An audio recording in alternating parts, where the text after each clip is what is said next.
நம்மை பார்த்து ஒரு கிறிஸ்துவன் எப்படி கூப்பிடுறான் பல பேர் தெரியாது. இன்ஃபிடல்ஸ், பாவிகளே. நம்மள பாவி அவனுக்கு. ஏன்னா அவன் சொல்லக்கூடிய நம்பிக்கைக்கு தவிர்த்து வேறொரு நம்பிக்கை நமக்கு இருக்கின்ற காரணத்தில் நாம பாவிகள், இன்ஃபிடல்ஸ். அதை மாத்தணும். அதே தான் முஸ்லீம் அப்படிதான் பார்க்கிறோம். காபீர். திருநெல்வேலி மாவட்டத்தில் மட்டும் அமிர்த் மகோத்சவம் சார்பாக பல இடங்களிலே சுதந்திர தின ஊர்வலம் போவதற்கு தடை உத்தரவு பிறப்பிக்கப்பட்டது. ஏன் என்று சொன்னால் அந்த சுதந்திர தின ஊர்வலம் போகும் வழியில் சர்ச்சை இருக்கிறது. அந்த ஊர்வலம் போனால் அவர்களின் மனம் நோகும். இந்த இதே கலெக்டர் நம்ம நாடு சுதந்திரம் அடைந்த உடனே இந்த நாட்டினுடைய இணைப்பு மொழியாக சமஸ்கிருதம் இருக்க வேண்டும் என்று சொன்னவர் அம்பேத்கர். அம்பேத்கரை பார், அம்பேத்கருடைய கொள்கைகளை கடைபிடிப்போன்றெல்லாம் பேசுறாங்கல்ல.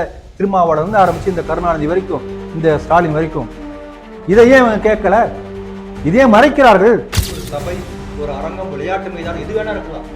அது கலைமகளுடைய இருப்பிடம். அந்த இடத்துல ஒரு டீசன்சி கீப் பண்ணணும், அந்த இடத்துல ஒரு மரியாதை கொடுக்கணும். கலைமகள் இருக்கக்கூடிய இடம், கோயிலை போல இப்படி நடத்தக்கூடிய நினைக்கூடிய அப்படி பண்பாடு. ஆனால் அப்படிப்பட்ட இடத்துல எப்படி பேசியிருக்காங்க இன்னொரு வகையில பார்க்க வேண்டும் சொன்னால், இதுவரைக்கும் என்னன்னா இந்துக்கள் மீதான தாக்குதல் நடைபெற்றுக் கொண்டே இருந்தது. அடி வாங்கிட்டே இருந்தான், உண்மையா இருந்தான், குட்ட குட்ட குனிஞ்சான். ஏன்டா அடிக்கிறேன் நிமிர்ந்து பார்க்கறதையே நீ ரியாக்ட் பண்ணாத. நீ ரியாக்ட் பண்ண மனசு கொடுத்து நான் குட்டுவேன், நீ புரிஞ்சுட்டே இருக்கும் என்று சொன்னால் எப்படி இருக்கும் அப்படி இருக்கின்றது.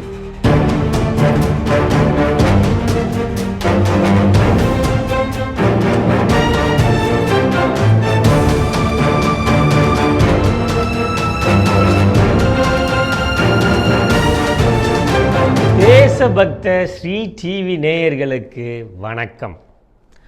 இன்று சிந்திக்க இருக்கக்கூடிய செய்திகள் குறித்து முதலில் பார்க்கலாம். உவரி சுயம்புலிங்க சுவாமி தேரோட்டத்தை சபாநாயகர் அப்பாவு துவக்க இந்து முன்னணி எதிர்ப்பு. மனுவை வாங்க மறுத்த சப் கலெக்டரை வருத்தெடுத்த விபி ஜெயக்குமார். நெல்லையில் நடப்பது புத்தக திருவிழாவா, மதமாற்ற பிரச்சாரமா? வழக்கறிஞர் குற்றாலநாதன் கேள்வி. சமஸ்கிருத மொழிபெயர்ப்பு தேவையில்லை, வரிப்பணம் வீண் என்ற தயாநிதி மாறனை வெச்சு செய்த சபாநாயகர் ஓம் பிர்லா. பிரபல யூடியூபர் செக்ஸ் பேச்சுக்கு பல முனைகளில் இருந்து எதிர்ப்பு. உடனடியாக நடவடிக்கை எடுத்த மகாராஷ்டிர அரசு. கடந்த ஓராண்டுகளில் முஸ்லிம்களுக்கு எதிரான வெறுப்பு பேச்சு பன்மடங்கு அதிகரிப்பு. அமெரிக்காவின் இந்திய வெறுப்பு ஆய்வகம் தகவல். ஸ்ரீ டிவியின் உண்மை நின்றிட வேண்டும் என்ற உரத்த சிந்தையோடு நான் உங்கள் பாஸ்கரன். இன்றைய செய்திகள் குறித்து சிந்திக்க நம்மோடு அரங்கத்தில் இணைந்திருப்பவர் மூத்த சமூக செயற்பாட்டாளரும் அரசியல் விமர்சகருமான திரு ராம வெங்கடாத்திரி அவர்களை ஸ்ரீ டிவி நேயர்கள் சார்பாக இனிதே வரவேற்கிறேன். வணக்கம் சார். வணக்கம் பாஸ்கர் அவர்களே. சார், இன்று முதல் செய்தியாக திருநெல்வேலி மாவட்டம் உவரி சுயம்புலிங்க சுவாமி கோவிலில் தேரோட்டம் அதாவது இன்று நடைபெற்றிருக்கிறது.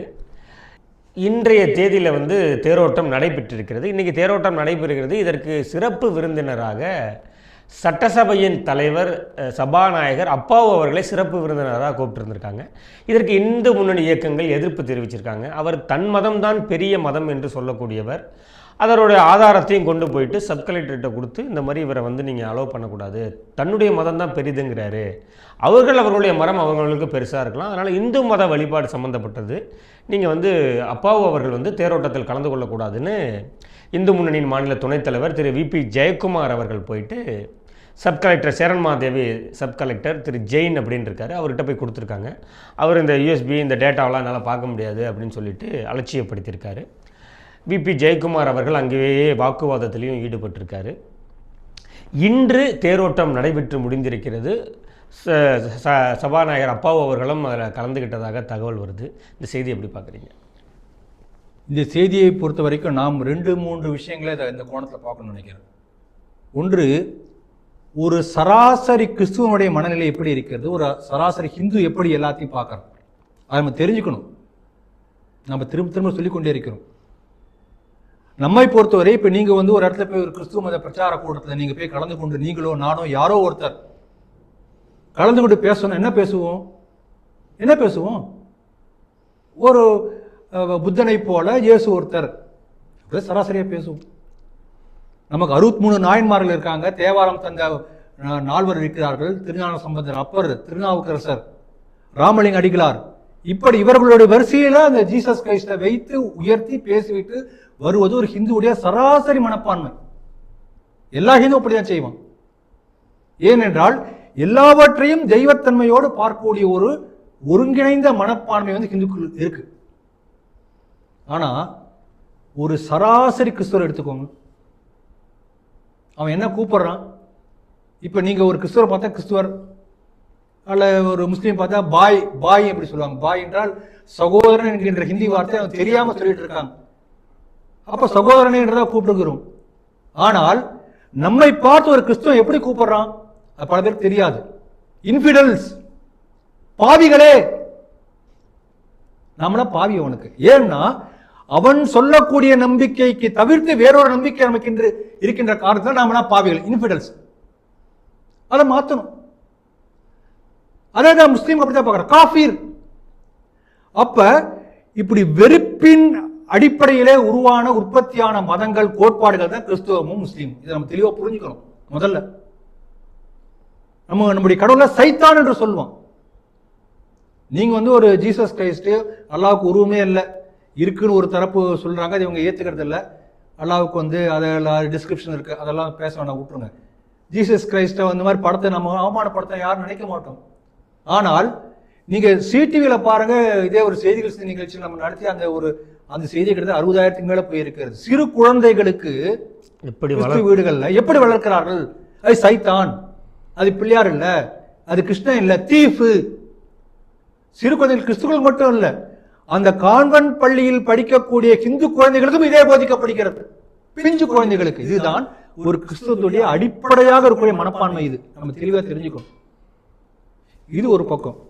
இப்ப இந்த அரசியல்வாதி இருக்கார் அப்பாவு, இவர் என்ன பண்றாரு? ஒரு அரசியல்வாதியாக இருந்து சபாநாயகர் இருக்கும்போது இவருடைய மத நம்பிக்கையெல்லாம் விட்டுட்டு ஒரு நடுநிலையாளரை இவர் தன்னை காட்டிக்கொள்ள முயற்சியாவது பண்ணணும். குறைஞ்சபட்சம் என்ன பேசுறாரு? ஒரு கிறிஸ்துவ பிரச்சாரத்துல போய் கிறிஸ்துவ மதத்தை உயர்த்தி பேசுறார். பேசிட்டு போட்டோம் அவருடைய மதம். அதே இடத்திலே ஹிந்து தெய்வங்களை கொச்சைப்படுத்தி, தாழ்வுபடுத்தி, இழிவுபடுத்தி பேசுகிறார். இப்படிப்பட்ட ஆதாரங்களை கொடுத்தும் கூட என்னுடைய கடவுளை சைத்தான் சொல்லக்கூடியவன், இழிவுபடுத்தி பேசக்கூடியவர், எப்படி என்னுடைய தெய்வத்தை வந்து அவர் வந்து தேரோட்டத்தில் கலந்து கொள்ளலாம் என்ற ஆதாரம் கொடுத்தும் கூட வாங்க மறுத்திருக்கிறார் இந்த சப் கலெக்டர். முதல்ல வந்து அந்த விபி ஜெயக்குமாருக்கு நமஸ்காரங்கள். ஏன்னா ஒரு மானமுள்ள, ரோஷமுள்ள, வீரமுள்ள ஹிந்துவாக போய் தன்னுடைய கருத்தை வெளிப்படுத்தி இருக்கிறார். அவருடைய பாதம் தொட்டு வணக்கங்கள். சப் கலெக்டர் என்ன பண்ணியிருக்காரு? அவர் சீனியர் சிட்டிசன், உட்கார வச்சா பேசியிருக்கணும். கோர்ட்ல கூட வந்து சீனியர் சிட்டிசன் ஜட்ஜி வந்து உட்கார வச்சு தான் பேசுறாங்க.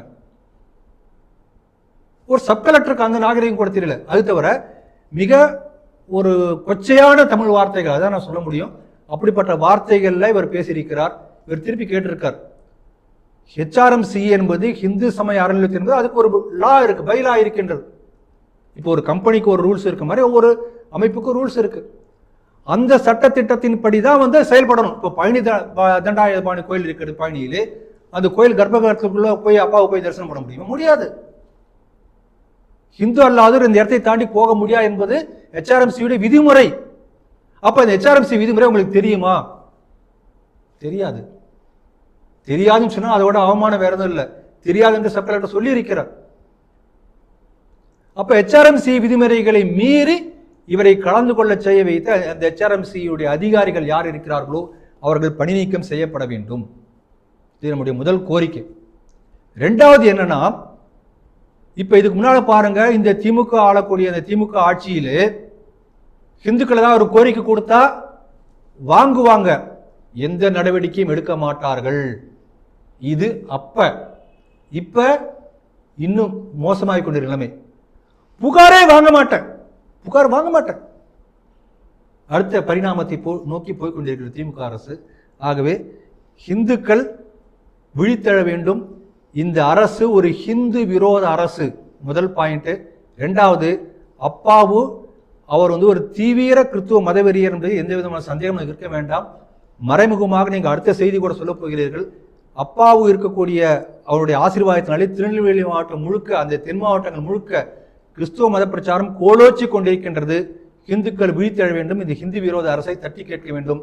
இப்படி இந்துக்கள் சார்பாக தட்டி கேட்டு நம்முடைய உணர்வுகளை பிரதிபலித்த ஐயா விபி ஜெயக்குமார் அவர்களுக்கு நம்முடைய சிறந்தாழ்ந்த வணக்கங்கள். இந்து முன்னணிக்கு ஒவ்வொரு இந்துவும் ஆதரவு தெரிவிக்கணும் என்று சொல்லிக்கொண்டு இந்த செய்தியை நிறைவு செய்கிறேன். அடுத்த செய்தியாக, ஆங்காங்கே ஒரு பிரசித்தி பெற்ற நகரங்களிலே புத்தக திருவிழா அப்படிங்கிறது நடைபெறுகிறது. புத்தக வாசிப்பு என்பது ஒரு நல்ல பழக்கம். அதை நம் முன்னோர்களுமே காலமாக அதை சொல்லிக்கிட்டு தான் வராங்க. ஆனால் புத்தக திருவிழா என்ற பெயரில் சமீப காலங்களில் குறிப்பாக இந்து மதத்தை, இந்து கடவுள்களை இழிவுபடுத்தக்கூடிய பேச்சாளர்களை கூட்டிகிட்டு வந்து பேச வைக்கிறத பார்க்குறோம். இன்னும் அடுத்த கட்டத்துக்கு போய் என்ன பண்ணுறாங்கன்னா, மத பிரச்சாரங்களையுமே அங்கே செய்கிறாங்க. நிறைய ஸ்ரீடிவி அதை பற்றி டிஸ்கஸ் பண்ணியிருக்கு. இப்போ திருநெல்வேலியில் புத்தக திருவிழா நடைபெற்றிருக்கிறது. இதுவும் அரசு ஏற்பாடு செய்த புத்தக திருவிழா. இறுதி நாளில் அரசு பள்ளி மாணவர்கள் அங்கே வரவழைக்கப்பட்டிருக்கிறார்கள். அவர்களுக்கு வந்து பைபிள் வந்து கையெழுதாக கொடுக்கப்பட்டு விநியோகம் செய்யப்பட்டிருக்கிறது. இதை அங்கே இருக்கக்கூடிய இந்து முன்னணியைச் சேர்ந்த பிரமுகர் திரு குற்றாலநாதன் இதை எதிர்த்திருக்காரு. இந்த செய்தி எப்படி பார்க்குறீங்க? சென்ற செய்தியுடைய தொடர்ச்சியாக இதை பார்க்க முடிகிறது. நம்முடைய சபாநாயகர் அப்பா அவர்களுடைய ஆசீர்வாதத்தால் அந்த மாவட்டமே கிட்டத்தட்ட கிறிஸ்துவ மாவட்டமாக கொஞ்சம் கொஞ்சமாக மாற்றுவதற்கான முயற்சி நடைபெற்று கொண்டு இருக்கிறது. This is against the constitution, article 27. அரசு நடத்தக்கூடிய, அரசு செலவில் நடத்தக்கூடிய ஒரு விழாவிலோ, ஒரு அமைப்பிலோ, அரசாங்க நிறுவனத்திலோ அரசு செலவில் எந்த விதமான மத பிரச்சாரம் நடைபெறக்கூடாது என்கின்றது ஆர்டிகல் 27. அப்ப அரசியலமைப்பு சட்டத்துக்கு எதிராக செயல்பட்டு கொண்டிருக்கிறது இந்த அரசு. நம்ம கவனிக்கணும் முக்கியமான விஷயம். நிச்சயமாக அப்பா அவர்களுடைய ஆசீர்வாதம் நடந்திருக்காது. இப்ப என்ன சொல்றாங்க, புத்தக திருவிழாவிலே இப்ப பள்ளி மாணவர்கள்லாம் யாரும் எல்லாம் அப்படி இதுதான் ரீல்ஸ் பார்க்கறது தான். ஒரு நிமிஷம் கூட யாரும் ஒரு நிமிடத்தை தாண்டி படிக்கக்கூடிய பழக்கமே விட்டு போச்சு. எல்லாமே வந்து நோட்ஸ்ல கூட வாட்ஸ்அப்ல வந்துடுது, வாட்ஸ்அப்லேயே பார்த்துக்கிறாங்க. அப்போ புத்தகத்தை படிக்கக்கூடிய அந்த வாசிக்கும் திறன் குறைந்து வருகின்றது என்கின்ற காரணத்திற்காக புத்தக திருவிழா அங்கங்கே நடத்தி, அந்த புத்தக திருவிழாவிற்கு பள்ளி மாணவர்களை கடைசி நாள் என்று அழைத்து வந்து அவங்களுக்கு புத்தகம் வாங்கினா படிக்கக்கூடிய ஆர்வம் வரும் இல்லையா என்று சொல்லி பைபிள் வாசிக்கக்கூடிய பழக்கத்தை ஏற்படுத்த முயற்சி நடந்து கொண்டிருக்கிறது. இதான் கவனிக்கணும். இது இன்னொரு பாயிண்ட் நம்ம என்னன்னா, இந்த மாதிரி அரசு நடத்தக்கூடிய விழாக்கள்ல எங்காவது ஒரு இடத்துல எந்த ஒரு திருவிழாவோ அல்லது ஒரு கண்காட்சியோ அல்லது ஒரு இந்த மாதிரி கருத்தரங்கோ இருந்தால் அங்க ஏதாவது ஒரே ஒரு கிறிஸ்துவர் இருந்தால் கூட போதுமானது. நீ அப்பாவு கூட தேவையில்லை, ஒரே ஒரு சிங்கிள் கிறிஸ்டியன் அவர் வந்து தன்னுடைய மத பிரச்சாரத்தை செய்வார். ஒரு சின்ன உதாரணம், என்னுடைய சொந்த அனுபவம் சொல்றேன். ஒரு 10 ஆண்டுகளுக்கு முன்பு ஹிந்து ஆன்மீக பொருட்காட்சி சென்னையில் திருவான்மியூர்ல நினைக்கிறேன், திருவான்மியூர் நடந்தது. அந்த அரங்கத்துல ஹிந்து அமைப்புகள் நடத்தக்கூடிய அரங்கம், அங்க எல்லா அரசாங்க நிறுவனங்களை கூப்பிட்டுருக்காங்க, ஆர்கியாலஜி டிபார்ட்மெண்ட், தொல்லியல் துறை எல்லாத்தையும் கூப்பிட்டுருக்காங்க. அந்த தொல்லியல் துறையில வந்து நடந்த அந்த அரங்கத்துல வந்து அரசாங்க கவர்மெண்ட் டிபார்ட்மெண்ட்ல அந்த அரங்கத்துக்கு இன்சார்ஜா ஒரு கிறிஸ்டியனை போட்டிருக்காங்க. தொல்லியல் துறை வந்து என்ன ஹிந்து ஆன்மீக சம்பந்தமான கண்காட்சி வைக்கணும், அதான எதிர்பார்க்கிறோம். அங்க ஒரு பெரிய தெரசா படம், உடனே போய் கேட்டாங்க, என்னங்க தெரசா படம் இருக்கு? இல்ல அவங்க ஒரு சமூக சேவகர். சரி, தொல்லியல் துறைக்கும் இந்த தெரசாவுக்கு என்ன சம்பந்தம்? மதமாற்றம் செய்ய வந்து ஒரு மதமாற்றக்காரி தான் அவர். அவ உடனே என்ன பண்ணாங்க, மறுநாள் வந்து இந்த பக்கம் ஒரு அப்துல் கலாம் படம், அந்த பக்கம் நடுவில் தெரசா படம், இன்னொரு பக்கம் யாரோ ஒரு தமிழ்நாட்டு தலைவர், ஒரு அரசியல்வாதி படம். நான் எல்லா அரசியல் விழிப்புணர்வு ஏற்படுத்துவதற்குன்னா பள்ளி மாணவர்கள்லாம் வராங்க இல்லையா, அவங்களுக்குலாம் ஒரு சமூக விழிப்புணர்வு ஏற்படுத்துறதுக்காக இந்த 3 பேருடைய படத்தை வச்சிருக்கேன். அப்ப இதே போல ஹிந்து முன்னணியை சேர்ந்தவங்களாம் போய் தகராறு பண்ணாங்க. ஆர்கியாலஜி டிபார்ட்மெண்ட்டுக்கு தெரசாவையும் அப்துல் கலாமையும் பத்தி பிரச்சாரம் பண்றதுக்கு என்ன மோட்டிவ் இருக்கு? அப்ப you are indirectly propagating Teresa, மதமாற்றம் செய்கிறீர்கள். அப்ப எந்த ஒரு இடத்துல ஒரே ஒரு கிறிஸ்துவர் இருந்தால் கூட இப்படிப்பட்ட ஒரு மதமாற்றம் எண்ணத்தோடு அந்த காட்டுல பாத்தீங்கன்னா ஜியாலஜிக்கல் அந்த இது இருக்கு இல்லையா, அந்த டிவி சேனல்ல பார்த்தா தெரியும், அங்கெல்லாம் நீரோடையில வந்து மான்லாம் தண்ணி குடிச்சிட்டே இருக்கும், ரெடியா காத்திருக்கும் அந்த ஓனாயும் அந்த சிறுத்தை புலி எல்லாம். எப்போ அந்த மான் அங்கேயே பதுங்கி இருக்கும், எப்போ மான் ஒரு வந்த உடனே போய் கழுத்தை பிடிச்சிடும். அதே போல எப்படா ஒரு அப்பாவி இந்து வருவான் அவனை பாவின்னு சொல்லி மதம் மாத்தலாம் என்று காத்து கிடப்பது போல காத்து கிடக்கிறார்கள் இவங்க எல்லாரும். இது ஒரு சராசரி கிறிஸ்துவம் எப்படிதான் இருக்கும், ஒரு கிறிஸ்துவ அதிகாரி. இது நம்ம நாட்டில் இருக்கிறது. இதோட கொடுமை பாருங்க, அரசு எந்திரம் எப்படி இருக்கிறது பாருங்க. மோடிஜி அவர்கள் அமிர்த் மகோத்சவம் என்று இந்த 75வது சுதந்திர தினம் கொண்டாடினார். நாடு முழுக்க எல்லா இடங்களிலும் பெரிய அளவில் ஊர்வலம் பொதுக்கூட்ட நிகழ்ச்சி நடைபெற்றது. ஆனால் திருநெல்வேலி மாவட்டத்தில் மட்டும் அமிர்த் மகோத்சவம் சார்பாக பல இடங்களிலே சுதந்திர தின ஊர்வலம் போவதற்கு தடை உத்தரவு பிறப்பிக்கப்பட்டது. ஏன் என்று சொன்னால் அந்த சுதந்திர தின ஊர்வலம் போகும் வழியில் சர்ச்சை இருக்கிறது. அந்த ஊர்வலம் போனால் அவர்களை மனம் நோகும். இந்த இதே கலெக்டர், திருநெல்வேலி கலெக்டர் சில ஆண்டுகளுக்கு தடை பண்ணார். எந்த அளவுக்கு இருக்கும் நிலைமை? ஒரு சுதந்திர தின விழாவோ அல்லது ரிப்பப்ளிக் டே செலிப்ரேஷனோ சர்ச் இருக்கிற திருவிழா போக முடியாது, போகக்கூடாது என மனம் புண்படும். சரி, ஒரு government function, government book exhibition, book stall, அதுல கிறிஸ்துவ மத பிரச்சாரம். இதே சீட்டில் நம்ம பேசின செய்திகள் சிந்தனைகள்ல சில மாதங்களுக்கு முன்பு இதே திருநெல்வேலியில அரசுடைய பொருட்காட்சியில அலோலியா ஸ்தோத்திரம் எல்லாம் பாடினார்கள். ஆக எந்த அளவுக்கு தென் மாவட்டங்களை கிட்டத்தட்ட கிறிஸ்துவ மத பிரச்சாரத்திற்காகவே தாரை வார்த்து விட்டது போல ஒரு சூழ்நிலை நிலவுகிறது. இதற்கெல்லாம் பின்னாடி பின்புலத்திலே அப்பாவு அவர்கள் செயல்பட்டு கொண்டிருக்கிறார்கள் என்ற சந்தேகம் நமக்கு வந்திருக்கிறது. இந்த செய்தி அதுதான் நமக்கு அந்த சந்தேகத்தை ஏற்படுத்தியிருக்கிறது. அடுத்த செய்தியாக, பாராளுமன்றத்தில் ஒவ்வொருவரும் ஒவ்வொரு மாநில மொழியை, பிராந்திய மொழியில் பேசுவாங்க. அதை மொழிபெயர்த்து அடுத்த உறுப்பினர்களும் கேட்பதற்கான பணியினையும் பாராளுமன்றம் செய்கிறது. அப்படி இருக்கும்போது சமஸ்கிருத மொழியிலுமே அது மொழி மாற்றம் செய்யப்படுகிறது. அப்போ தயாநிதி மாறன் பேசும்போது யாருமே பேசாத மொழி சமஸ்கிருத மொழி, அந்த மொழியில் எதுக்கு நீங்கள் மொழி மாற்றம் செய்து அதை வெளியிடுறீங்க? அதுக்காக டேக்ஸ் பேயர்ஸோட மணி எவ்வளோ வேஸ்ட் ஆகுது தெரியுமா அப்படின்னு சபாநாயகருக்கு ஒரு கேள்வியை வச்சிருக்காரு. சபாநாயகருக்கு அதுக்கு தகுந்த பதிலடியையும் கொடுத்துருக்கிறதா வீடியோ காட்சிகள் வெளிவர தொடங்கியிருக்கு. இந்த செய்தி எப்படி பார்க்குறீங்க? அவருக்கு ஒரு விஷயம் புரியலை. அதான் என்ன சொல்றாருன்னா, யாருமே பேசாத மொழி சம்ஸ்கிருதம் சொல்றார். அவருடைய பார்வை இல்லை, அதுக்கப்புறம் மறுபடியும் சொல்லிடுறாரு, ஒரு நாட்டில் இருக்கக்கூடிய 140 ஜனத்தொகையில் ஒரு 76,000 78,000 மக்கள் பேசுகிறாங்கன்னு சொல்லப்படுகிறது அப்படிங்கிறாரு. சரி, அது இருக்கட்டும், அவருடைய பார்வை உண்மையாக இருக்கட்டும்.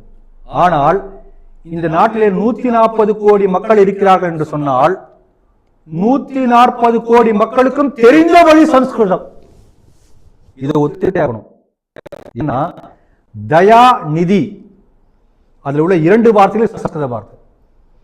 தயாநிதிக்கு என்ன அர்த்தம் இவருக்கு தெரியுதோ இல்லையோ, நம்ம நாடு முழுக்க மராத்தியில, தெலுங்குல, கன்னடம், ராஜஸ்தான், காஷ்மீர், பஞ்சாப், அஸ்ஸாம், ஒரிசா, உத்தரப்பிரதேசம் எங்க போனாலும் தயாநிதிக்கு என்ன அர்த்தம் எல்லாரும் சொல்லுவோம். ஏன்னா அது சம்ஸ்கிருதத்தில் இருக்கிறது.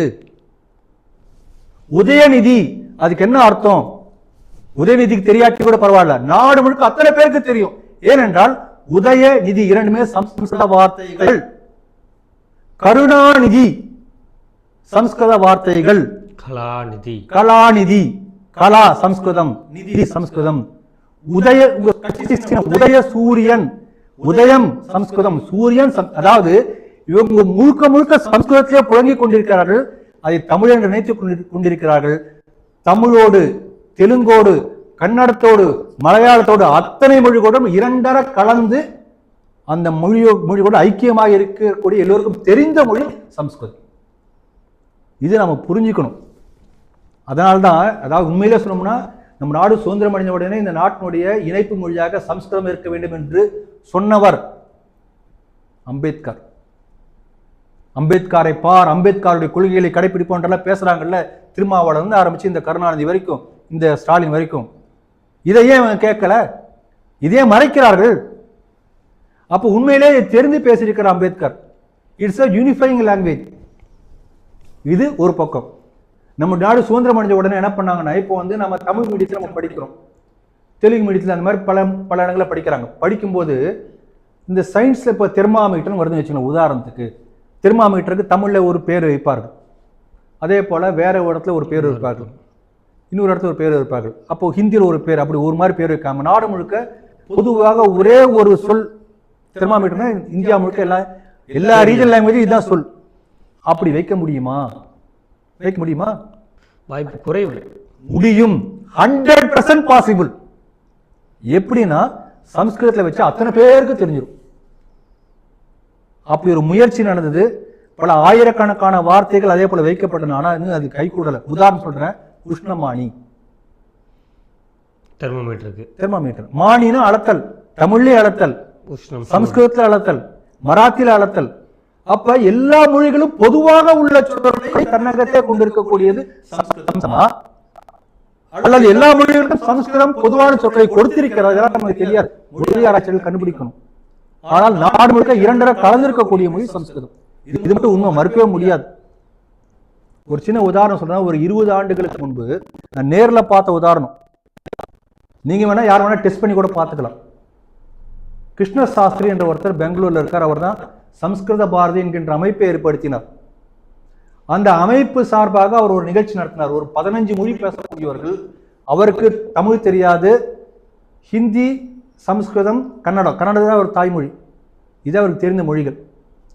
எல்லாம் உட்கார்ந்து இருக்காங்க. பஞ்சாபிக்காரங்க இருக்காங்க, மார்வாரி இருக்காங்க, ஒடியா, பிகாரி. நமக்கெல்லாம் நினைக்கிறோம் நம்ம இந்த தமிழ்நாட்டை தாண்டி விட்டு எல்லாரும் ஹிந்தி தான் பேசுறாங்கன்னு நினைச்சிட்டு இருக்காங்க. தப்பு. ஒரு 5 மாநிலத்தில் பேசுறாங்க. ராஜஸ்தான்ல பார்த்தா மார்வாரி பேசுறாங்க, நாம ஹிந்தி நினைச்சிட்டு இருப்போம்.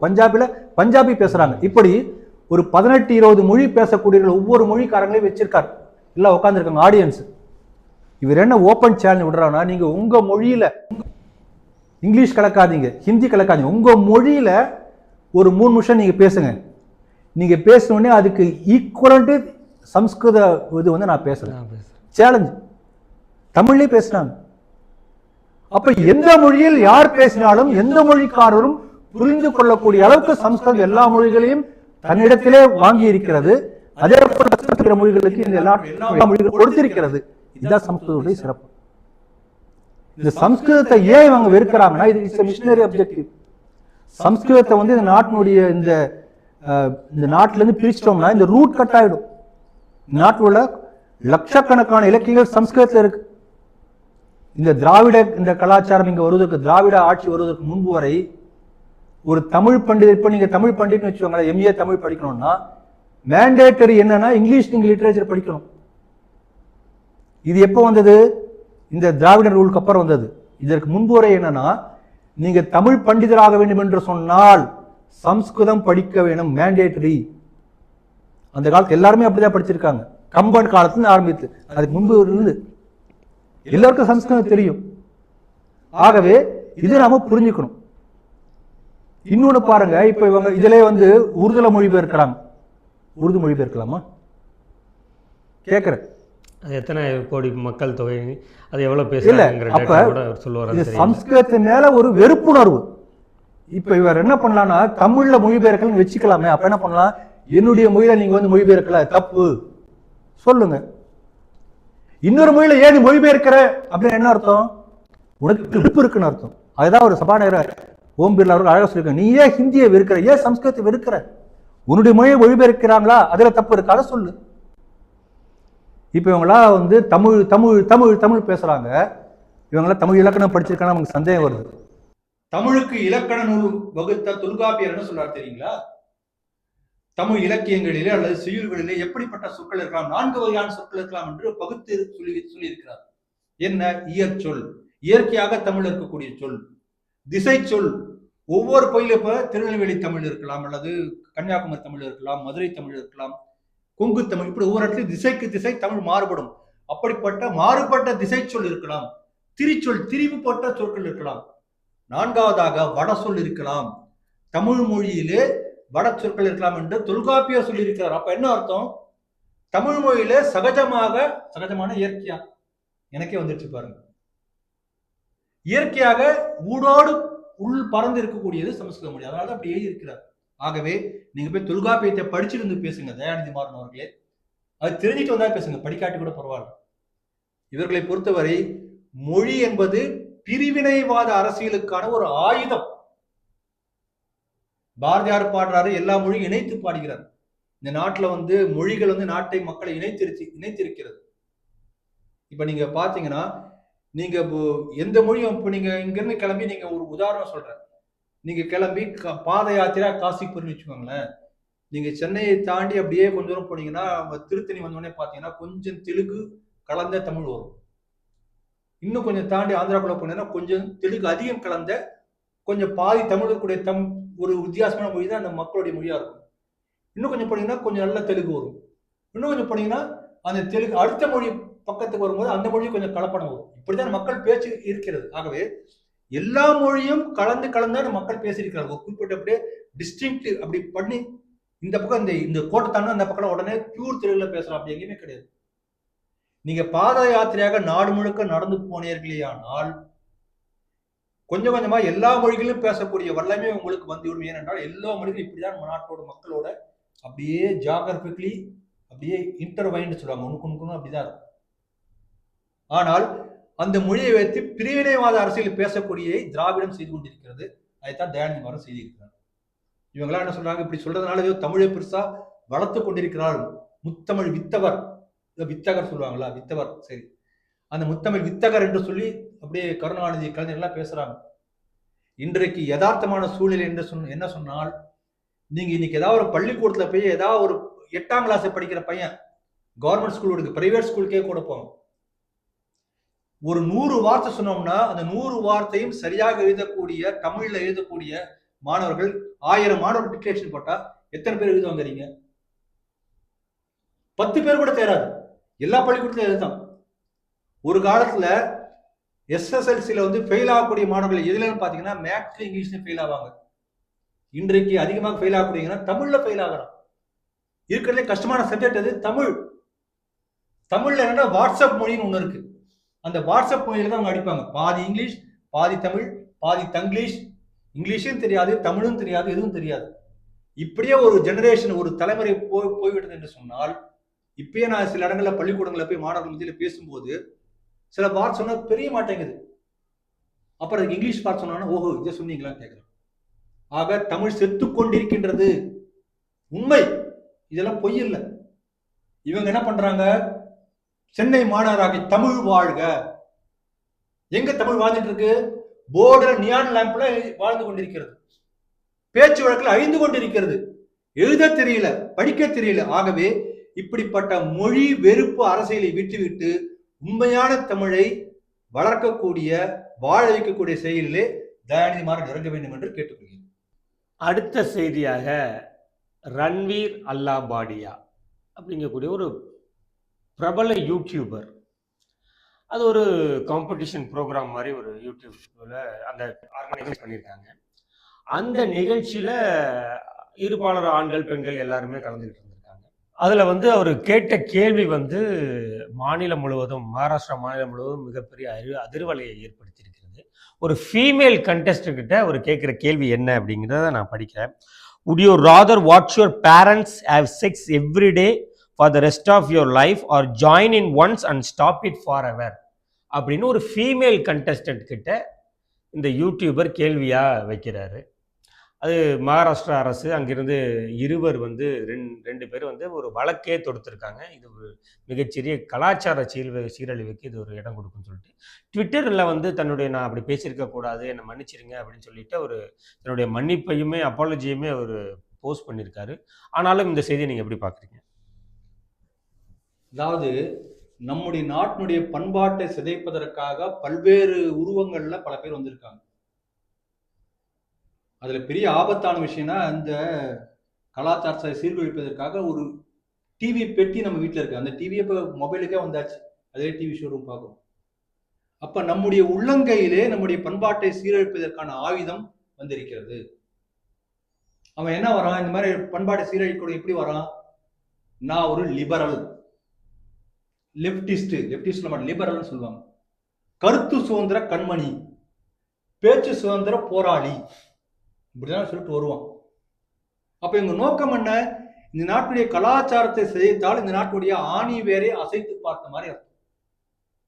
நாட்டுடைய பண்பாட்டை சீரழித்து விட்டால் மதமாற்றம் செய்வது ஈஸி. அப்ப இவங்க தெரிந்தோ தெரியாமலோ, அறிந்தோ அறியாமலோ, அல்ல வேணுமென்றோ அல்ல பணம் வாங்கி கொண்டு அவங்க தெரியாது, ஏதோ ஒரு வகையிலே இந்த கலாச்சாரத்தை சீரழிப்பதற்கான நடவடிக்கையிலே இவங்க செயல்பட்டு கொண்டிருக்காங்க. இதுக்கு பேரு டிவி ப்ரோக்ராம். நம்ம தமிழ்நாட்டில் பல ப்ரோக்ராம் நடந்துட்டு இருக்கு இந்த மாதிரி. இதே பேச்சை தான் ஈவேரா அவர்கள் பேசினார். அந்த காலத்தையே பேசிட்டார். நான் உண்மையில மகாராஷ்டிரா மக்களை பாராட்டுறேன், கையெழுத்து கும்பிடுறேன். இதே போல அசிங்கமாக ஆபாசமாக தன்னுடைய பண்பாட்டை தெய்வங்களை இழுத்து பழித்து பெரியார் பேசிய போது உப்பு போட்டு சோறு தின்னும் சுரணையற்றவர்களாக நம்ம தமிழர்கள் அன்றிலிருந்து இன்று வரை இருந்து கொண்டிருக்கிறோம். மகாராஷ்டிரா மக்கள் பொங்கி எழுந்திருக்காங்க. நல்லா பாராட்டுறேன். எனக்கு நல்லா ஞாபகம் இருக்கு. இப்ப முன்னாள் பிஜேபி தலைவராக இருந்தார் எல் கணேசன் அவர்கள் அந்த சமயத்துல வந்து டெல்லியில நடந்த ஒரு பொதுக்கூட்டத்தில் போய் கலந்துக்கு போயிருக்காரு. இந்த ஈவேரா இது மாதிரி பேசின பேச்செல்லாம் அந்த நடந்த சமயத்துல அங்க போயிருக்காரு. அப்ப அங்க வந்திருந்த தலைவர் ஒருத்தர் பொது மேடையில் இவர் உட்கார்ந்து இருக்கார். இவருக்கு முன்னால பேசக்கூடிய அவர் என்ன கேட்கிறாருன்னா, ரொம்ப அவர் யதார்த்தமா கேட்டார், என்ன உங்க தமிழ்நாட்டுல ஒருத்தர் கூட ஆம்பளையே இல்லையா அப்படியே கேள்வி கேட்டார். அது அங்கிருந்து வந்து வருத்தமா சொன்னார். பாருங்க, இந்த ரகசியம் டெல்லி வரைக்கும் தெரிஞ்சு போச்சு. அவருக்கு ஒரு நகைச்சுவை பாணியில சொன்னார். ஆனா வருத்தப்பட்டு சொன்னார். அந்த மாதிரி தமிழக மக்களை போல இல்லாமல் வெகுண்டு எழுந்திருக்கிறார்கள் மகாராஷ்டிர மக்கள், வீரமிக்க மக்கள். அவர்களை நான் பாராட்டுறேன். ஏன்னா ஒரு சபையில என்ன பேசணும், சபை என்பதே நம்மை பொறுத்தவரை வந்து ஒரு சபைக்கு வந்தோடனே நம்ம பிரதம மந்திரி பார்க்கணும், அந்த தொட்டு கும்பிடுவார் பாராளுமன்றத்துக்கு வந்தோம்னா. அதே போல நம்ம நாட்டுல சிலம்ப பயிற்சி பண்ணக்கூடிய பார்த்தா முதல்ல வணக்கம் செலுத்தி தான் போவாங்க. நம்ம நாட்டுடைய மரபு அது. ஒரு பொது வெளி, ஒரு சபை, ஒரு அரங்கம், விளையாட்டு மைதானம் எது வேணா இருக்கலாம். அது வந்து கலைமகளுடைய இருப்பிடம். அந்த இடத்துக்கு ஒரு டீசென்சி கீப் அப் பண்ணணும், அந்த இடத்துக்கு ஒரு மரியாதை கொடுக்கணும். கலைமகள் இருக்கக்கூடிய இடம் கோயிலை போல இப்படி நடத்தக்கூடிய நினைக்கூடிய நம்முடைய பண்பாடு. ஆனால் அப்படிப்பட்ட இடத்துல வந்து எப்படி பேசியிருக்காரு பாருங்க. ஆக இவர் எந்த அளவுக்கு ஒரு பண்பாட்டு தரம் குறைந்தவர் நமக்கு வெளிச்சம் போட்டு காட்டியிருக்கிறார். இது ஒரு பக்கம். இன்னொன்னு பாருங்க, நம்முடைய நாட்டுல நம்ம தமிழ் இலக்கியத்தை வச்சு நான் சொல்றேன், இது எல்லா இலக்கியத்தையும் இது இருக்கு. இலக்கியத்துல பாத்தீங்கன்னா அகம் புறம் அப்படி ரெண்டா பிரிச்சிருப்பாங்க. ஒரு கணவன் மனைவிக்கு, தலைவன் தலைவிக்கு மத்தியில அவங்களுக்குள்ளார உள்ள பிரைவசி அது தனியா அகம்னு இருக்கும். அது வந்து கேமரால வராது, வெளியில வராது. புறம் வேற. இன்றைக்கு இதெல்லாம் எப்ப 2000, 2500, 3000 எத்தனை ஆண்டுகளுக்கு முன்பு தெரியாத இவங்க ஒரு கணக்கு சொல்றாங்க. 2000 வச்சுக்கல, 2000 ஆண்டுகளுக்கு முன்பு வந்த சங்க இலக்கியங்களிலே அந்த அளவுக்கு பண்பாட்டின் உச்ச நிலைமை தமிழகம் இருந்திருக்கிறது. தமிழக மக்கள் வாழ்ந்திருக்கிறார்கள். நாடு முழுக்க எல்லா இடத்துலையும் இப்படிதான் இருந்திருக்கிறது. என்ன பேசணும், என்ன பேசக்கூடாது, அப்படி பேசுறது கூட எப்படி பேசணும், யாரிடம் பேசணும், இந்த பண்பாடு நம்மகிட்ட இருந்திருக்கு. இங்க இந்த வடகிழக்கு மாநிலங்கள்லாம் பாத்தீங்கன்னா அங்க வந்து எல்லாமே வந்து பொது வெளியிலே அப்படியே குளிப்பாங்க, ஆண்கள் பெண்கள் எல்லாருமே. யாரும் எந்த விதமான எந்த மாதிரி எண்ணங்கள்ல பார்ப்பதிலே இது பண்ணுது. கும்பமேளாலாம் எத்தனை லட்சக்கணக்கான பெண்கள் வந்து நீராடுறாங்க. உடை மாற்றக்கூடிய இடம் இருக்க ரொம்ப குறைவா தான் இருக்கு. கோடிக்கணக்கான மக்களுக்கு எங்க உடை மாற்றும் இடம் வைப்பது. ஆனால் யாரும் அந்த கண்ணோட்டத்தோட, நானும் போயிருந்தேன், அந்த கண்ணோட்டத்தை யாரும் பார்ப்பதில்லை, நினைப்பதில்லை. இது நாட்டுடைய பண்பாடு அது.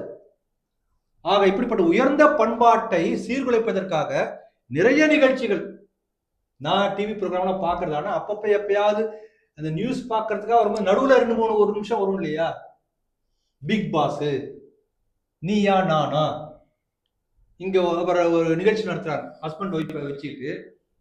அவங்க 2 பேரும் என்னெல்லாம் சண்டை போட்டாங்க. இப்படி ஒரு சொல்றாரு சரியா, இப்படி உங்க ஹஸ்பண்ட் சொல்றாரு சரியா, நீங்க அப்படி பண்ணீங்களா, அவர் அந்த பொண்ணை பார்த்தாரா, இதெல்லாம் கேள்வி. அகத்தில் நடக்கக்கூடிய விஷயங்களை டிவி நிகழ்ச்சியாக பேட்டி எடுத்து ஒளிபரப்பு கொண்டிருக்கிறார்கள் தரங்கட்ட கேடுகட்ட இந்த மீடியாக்கள். இதே நிலைமை தமிழ்நாட்டில் இப்படிதான் பல இடங்கள் இப்படி இருக்கு. அதனால எப்படி திரைப்படத்துறைக்கு வந்து சென்சார் போர்டு என்று தணிக்கை துறை என்று ஒன்று இருக்கிறது, அதே போல இந்த யூடியூபா இருக்கலாம், இந்த மாதிரி மற்ற எல்லா நிகழ்ச்சிகளுக்கும் தணிக்கை துறை ஒன்று வர வேண்டிய கட்டாயம் ஏற்பட்டிருக்கின்றது என்பதை இந்த செய்தி நமக்கு காட்டுகிறது. அதே போல இப்ப லைவ் ப்ரோக்ராம், ரியாலிட்டி ஷோ, அதை வந்து தணிக்கை பண்ண முடியாது என்று இருந்தால் கூட அந்த மாதிரி நிகழ்ச்சி, இந்த மாதிரி ஏதாவது சம்பவம் நடக்குமே ஆனால் கடுமையான விதிமுறைகள் ஏற்படுத்தப்பட்டு அவங்களுக்கு தண்டிக்கப்படணும். அந்த இதே பேன் பண்ணணும் கொஞ்ச நாளைக்கு.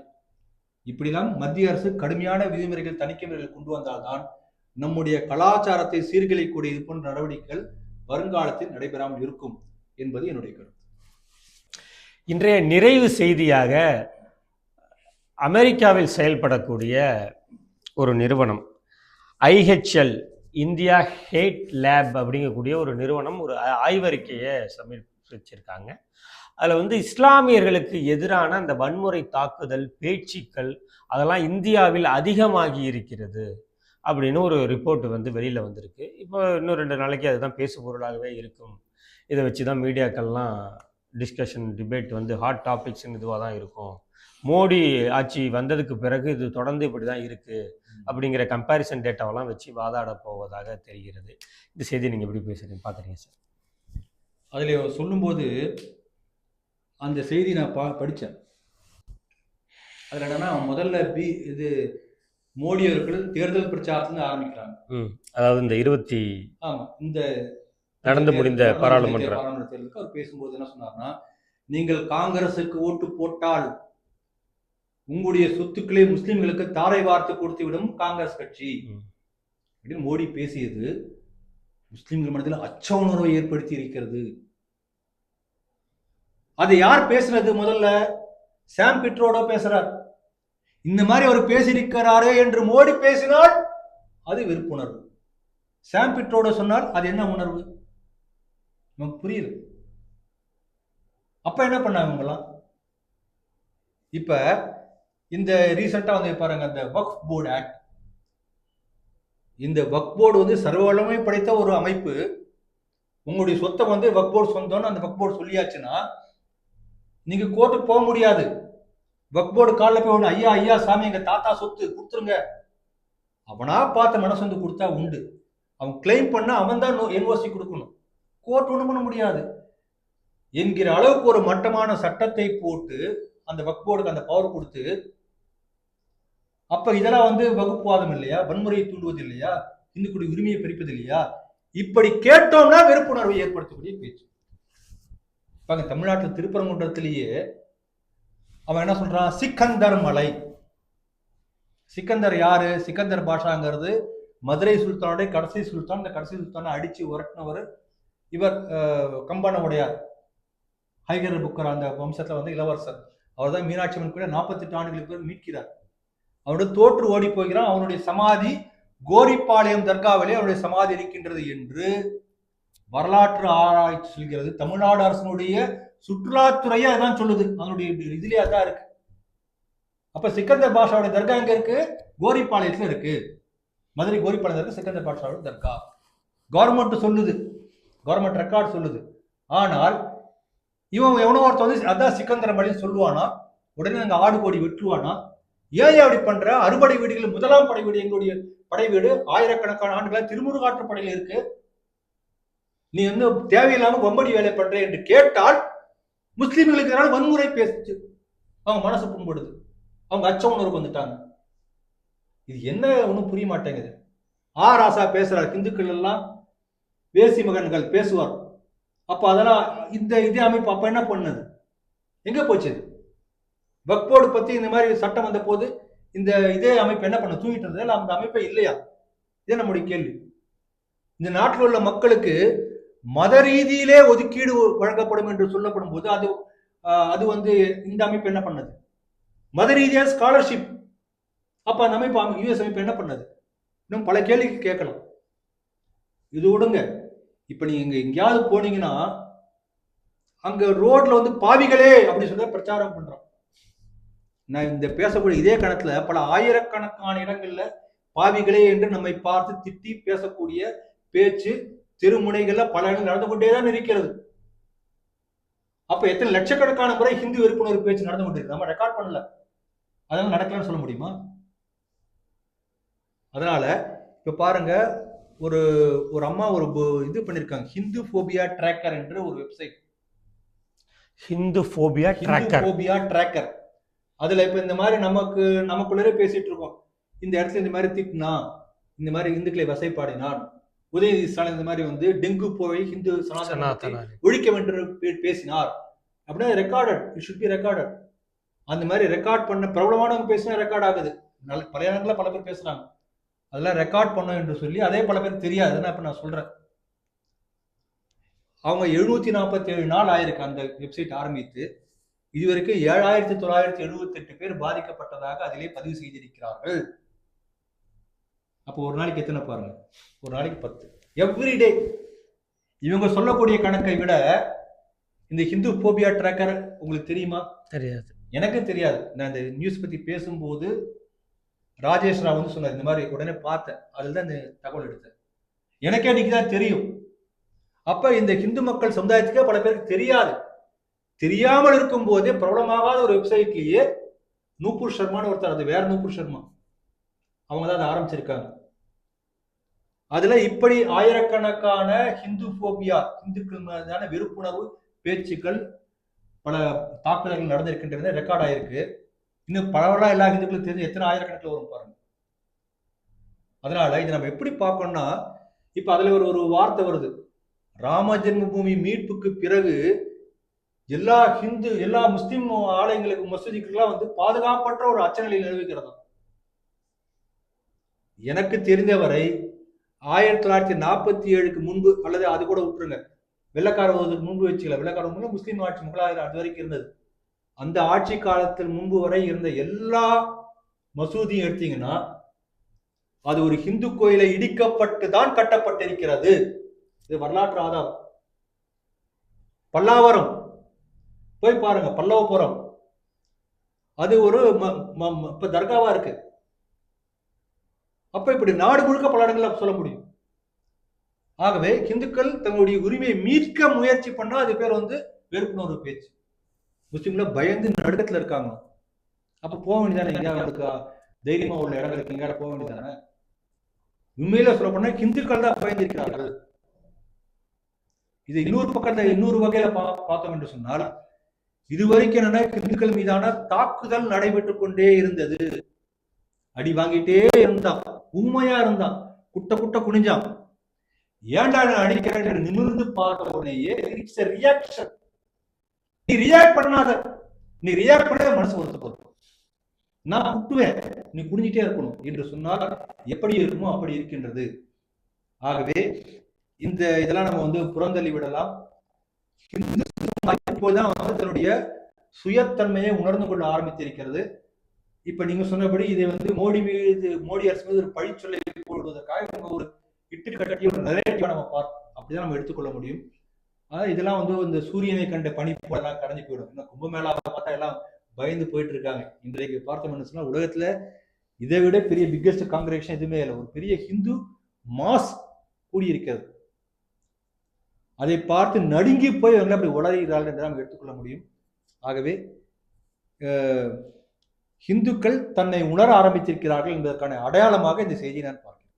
இன்றைய 5 செய்திகள் குறித்து தனது ஆழமான கருத்துக்களை நம்மோடு பகிர்ந்து கொண்ட திரு ராம வெங்கடாத்திரி அவர்களுக்கு ஸ்ரீ டிவி நேயர்கள் சார்பாக நன்றியை தெரிவித்துக் கொள்கிறேன். ஜெய் ஹிந்த், ஜெய் ஸ்ரீராம். ஜெய் ஸ்ரீராம்.